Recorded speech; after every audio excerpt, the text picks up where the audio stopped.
NWA Prepper here. So it has been a few days since I was in the truck.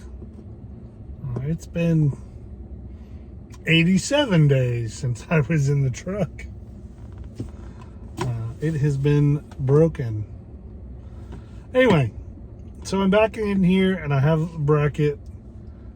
And so I don't know. I was traveling. I'm a little bit out of my normal AO, and so I stopped and picked up a few things that I needed. Some gun oil was one of them. And I kind of wander, up and down the store, both to get my steps in and, just to get out and walk a little bit since I'm in the truck for a while.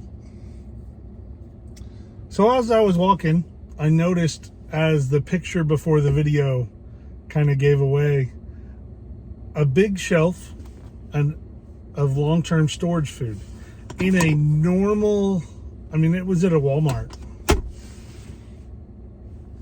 which the envelopes of food really didn't surprise me, other than the volume that they had of them, or the varieties. They normally have 3 or 4 or 5 SKUs of them.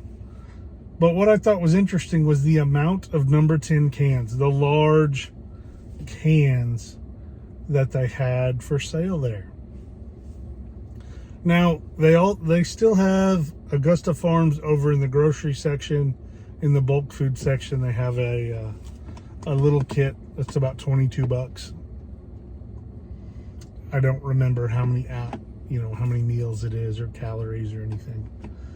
But I just think it's kind of a sign of the times that the big box stores, because they're not the only one, are starting to carry the larger amounts of the freeze-dried food, the number 10 cans. There's way better places to get them. Thrive Life Foods is my preferred go-to. But I seldom buy the number 10 cans just because of cost. Pantry size cans are the ones that I usually get. But isn't it funny how some of the things that just a year or 2 or 3 ago were totally on the fringe, like most people had never even heard of long-term storage food, much less had ever seen a number 10 can. I should have purchased one. A number 10 can of scrambled eggs, or I think that's scrambled eggs and peppers might have been one that jumped out at me. But much less know how to prepare them, know why, some examples of why you want to have them. All kinds of things that are becoming more mainstream that many of us have thought were important and sought out in the past. Now it's as easy as going to the corner store almost. And that's a good thing, but that's also a bad thing. I try not to be a doomsdayer.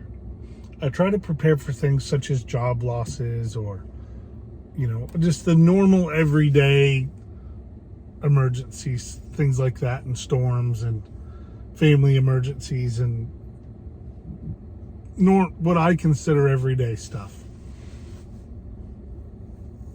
But now when it's becoming more mainstream to be more prepared, when you have,